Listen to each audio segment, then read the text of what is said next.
कूटनीति में कॉमेडी का कोई स्थान नहीं होता, लेकिन दुनिया में एक राष्ट्राध्यक्ष ऐसे हैं जो कूटनीति की बारीकियों को ठीक से समझे बिना विलाप करने लगते हैं और कुछ ऐसा कह देते हैं जिससे उनकी छवि एक कॉमेडियन जैसी बन जाती है। हम बात कर रहे हैं यूक्रेन के राष्ट्रपति व्लादिमीर ज़ेलेंस्की की, जो पिछले 2 साल से रूस जैसे ताकतवर देश से युद्ध लड़ रहे हैं, गहरी मुसीबत में हैं। अमेरिका और नेटो देशों के सहयोग के बिना उनके लिए एक दिन भी युद्ध लड़ना संभव नहीं है। कायदे से अगर दुनिया में कहीं भी किसी भी मंच पर इस युद्ध को रोकने और शांति समझौता करने के पक्ष में कोई बात हो तो ज़ेलेंस्की को इसका स्वागत करना चाहिए और इस दिशा में कदम बढ़ाना चाहिए, क्योंकि ये यूक्रेन के हित में होगा। लेकिन ज़ेलेंस्की किसी कॉमेडियन की तरह कुछ का कुछ कर रहे हैं। उन्होंने पीएम मोदी और पुतिन की मुलाकात को लेकर कटाक्ष किए हैं, तीखी बातें कही हैं। ये बड़ी कूटनीतिक खबर है।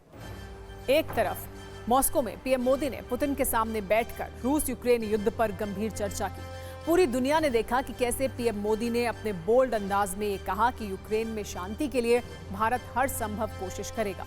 लेकिन ज़ेलेंस्की ने इस मुलाकात पर भी चुन चुनकर घातक शब्दों से हमले किए और कहा कि सबसे बड़े लोकतंत्र के नेता ने एक खूंखार अपराधी को गले लगाया। यानी पुतिन और पीएम मोदी को एक फ्रेम में देखकर ज़ेलेंस्की बौखला गए। एक तरफ पीएम मोदी ने पुतिन के सामने बैठकर उनकी आंखों में आंखें डालकर ये कहा कि बम गोलियों के बीच शांति वार्ता संभव है। वहीं दूसरी ओर ज़ेलेंस्की ने भारत के इस प्रयास और कूटनीति का सम्मान नहीं किया। उन्होंने कहा कि ये मुलाकात शांति प्रयासों के लिए एक विनाशकारी झटका है। हालांकि ये हैरानी का विषय है कि ज़ेलेंस्की को इस मुलाकात में कौन सी बात विनाशकारी लग रही है। गर्मजोशी से दो नेताओं का मिलना, युद्ध रोकने का प्रयास करना, शांति समझौते की दिशा में आगे बढ़ने की बातें करना, भारत की मध्यस्थता, इन सारी बातों के लिए ज़ेलेंस्की विनाशकारी शब्द का प्रयोग क्यों कर रहे हैं, ये समझ के बाहर है। अमेरिका के सुर में सुर मिलाने वाले ज़ेलेंस्की को भारत के शांति वाले प्रयास पर भरोसा नहीं है। भारत रूस की दोस्ती के प्रति उनका पूर्वाग्रह इतना ज्यादा है कि वो शांति के प्रयास को भी विनाशकारी कह रहे हैं। इसीलिए ज़ेलेंस्की का नैरेटिव यह है कि क्रेमलिन में मोदी पुतिन मुलाकात से बड़ी निराशा हुई है। कल पीएम मोदी के बयानों का फोकस युद्ध रोकने पर था, शांति पर था, आतंकवाद के विरोध पर था। लेकिन ज़ेलेंस्की की दलील है कि ये मुलाकात सिर्फ और सिर्फ एक दिखावा है। इस पर ज़ेलेंस्की के आलोचक कह रहे हैं कि एक जमाने में वो कॉमेडियन रहे हैं, इसीलिए उन्हें कूटनीति भी नाटक ही लगती है। अब आप ज़ेलेंस्की का शांति विरोधी शब्दकोश देखिए। इसमें एक तरफ घटनाएं और उनकी असलियत है, दूसरी तरफ वो शुद्ध शब्द हैं जिनसे ज़ेलेंस्की एजेंडा चला रहे हैं। मोदी और पुतिन की मुलाकात को देखकर ज़ेलेंस्की कहते हैं कि ये विनाशकारी मुलाकात है। मुलाकात में गर्मजोशी की तस्वीरें आती हैं तो कहते हैं कि खूंखार अपराधी को गले लगाया जा रहा है। मुलाकात में युद्ध विरोधी बातें होती हैं, शांति पर जोर दिया जाता है तो ज़ेलेंस्की तुरंत इसे दिखावा कह देते हैं। और तमाम समझौतों के जरिए भारत रूस संबंधों का नया युग शुरू होता है तो ज़ेलेंस्की डायलॉग मारते हैं कि घोर निराशा हो रही है। अब सवाल ये उठता है कि मॉस्को में पीएम मोदी और पुतिन ने शांति का मंत्र पढ़ा, कूटनीतिक संतुलन बनाया, तो ज़ेलेंस्की को गुस्सा क्यों आया? उनका दिलो दिमाग क्यों जलने लगा? क्या उन्हें शांति नहीं चाहिए? आखिर क्यों नरेंद्र मोदी के शांति मंत्र से ज़ेलेंस्की बुरी तरह चिढ़ गए? यहाँ ज़ेलेंस्की को यह भी समझना होगा कि भारत की विदेश नीति ज़ेलेंस्की के हिसाब से नहीं चलेगी। ऐसा नहीं होगा कि मोदी शांति संदेश देंगे और ज़ेलेंस्की इस पर भारत विरोधी नैरेटिव चलाएंगे। जब अमेरिका भी कह रहा है कि पीएम मोदी ही युद्ध रुकवा सकते हैं तो ज़ेलेंस्की को यह विनाशकारी झटका क्यों लग रहा है? क्या ज़ेलेंस्की को ये गलतफहमी हो गई है कि उन्होंने भारत का विदेश मंत्रालय ज्वाइन कर लिया है और वो अपने इलाके में बैठे बैठे भारत की विदेश नीति भी बना लेंगे?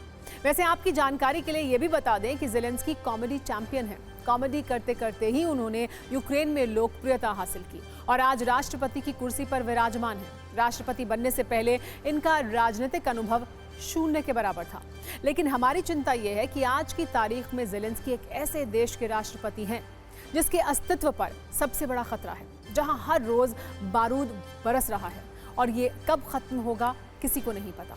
ऐसे हालात में ज़ेलेंस्की को कुर्सी और कॉमेडी से ज्यादा अपनी जिम्मेदारी समझनी चाहिए और कम से कम ऐसे देश पर विश्वास करना चाहिए जो कूटनीति की दुनिया में शांति और संतुलन का महारथी है, जिस पर सिर्फ रूस ही नहीं बल्कि ज़ेलेंस्की के गुरु अमेरिका का भी भरपूर भरोसा है। ज़ेलेंस्की अपना कॉमेडी वाला चश्मा उतारेंगे तो शांति दिखेगी।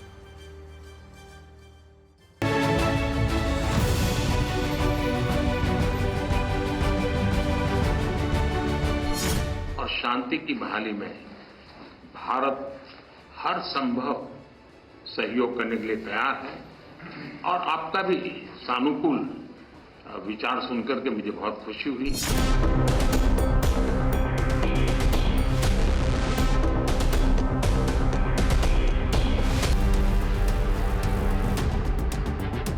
एक्सेलेंसी, एक मित्र के नाते मैंने हमेशा कहा है कि हमारी भावी पीढ़ी के उज्जवल भविष्य के लिए शांति सर्वाधिक आवश्यक है। लेकिन मैं ये भी जानता हूं कि युद्ध के मैदान में समाधान संभव नहीं होते। बम, बंदूक और गोलियों के बीच समाधान और शांति वार्ताएं सफल नहीं होती हैं और हमने वार्ता के माध्यम से ही शांति के रास्ते अपनाने होंगे। इस दुनिया में ज़ेलेंस्की अकेले नहीं हैं जो भारत के प्रयास, भारत की तरक्की, भारत के वर्चस्व से जलते हैं।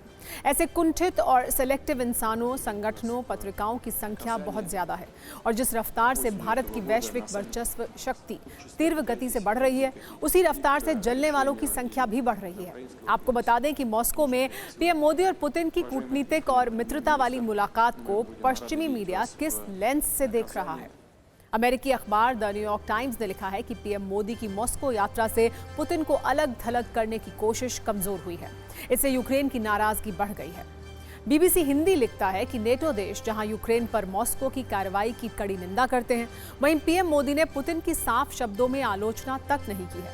पश्चिमी देश रूस को अलग अलग प्रतिबंध लगाकर कमजोर करने की कोशिश कर रहे हैं, लेकिन पुतिन भारत, चीन जैसे देशों के नेताओं के साथ संबंध मजबूत करने में जुटे हैं।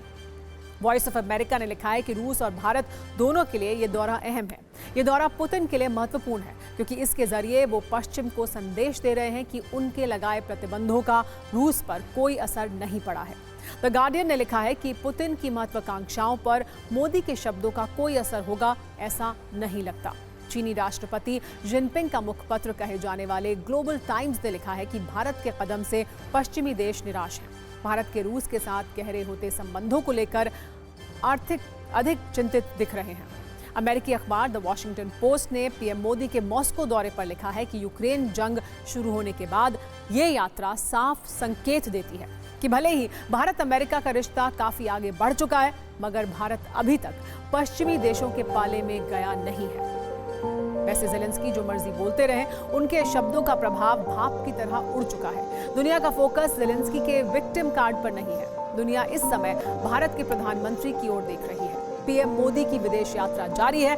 26 घंटे तक मॉस्को में रहने के बाद पीएम मोदी तय कार्यक्रम के अनुसार 2 दिन के ऑस्ट्रिया दौरे पर है। रूस की तरह ऑस्ट्रिया में भी पीएम मोदी का गार्ड ऑफ ऑनर से स्वागत किया गया। ऑस्ट्रिया के वेना में होटल में पीएम मोदी का स्वागत वंदे मातरम की धुन बजाकर किया गया।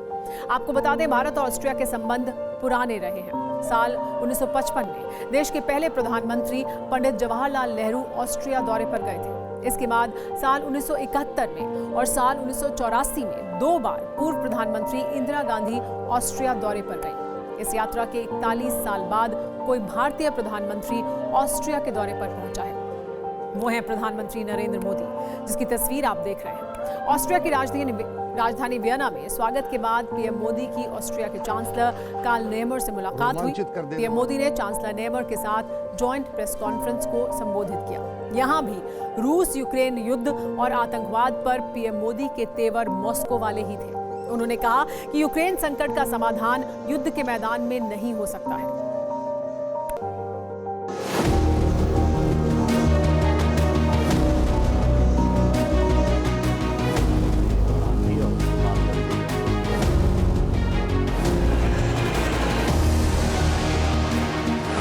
मेरी यह यात्रा ऐतिहासिक भी है और विशेष भी है।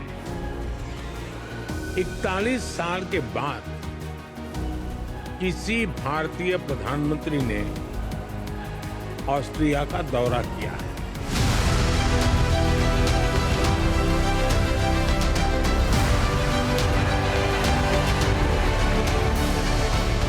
आपसी संबंधों के 75 साल पूरे हुए हैं। फ्रेंड्स, लोकतंत्र और रूल ऑफ लॉ जैसे मूल्यों में साझा विश्वास हमारे संबंधों की मजबूत नींव है।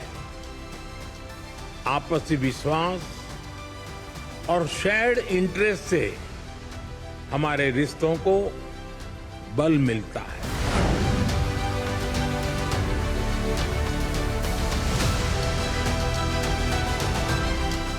मैंने और चांसलर नेहमर ने विश्व में चल रहे विवादों, चाहे यूक्रेन में संघर्ष हो या पश्चिम एशिया की स्थिति, सभी पर विस्तार में बात की है। मैंने पहले भी कहा है, यह युद्ध का समय नहीं है।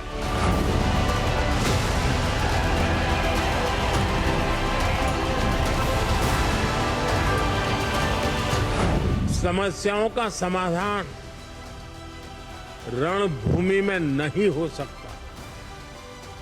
कहीं भी हो, मासूम लोगों की जान की हानि स्वीकार्य नहीं है।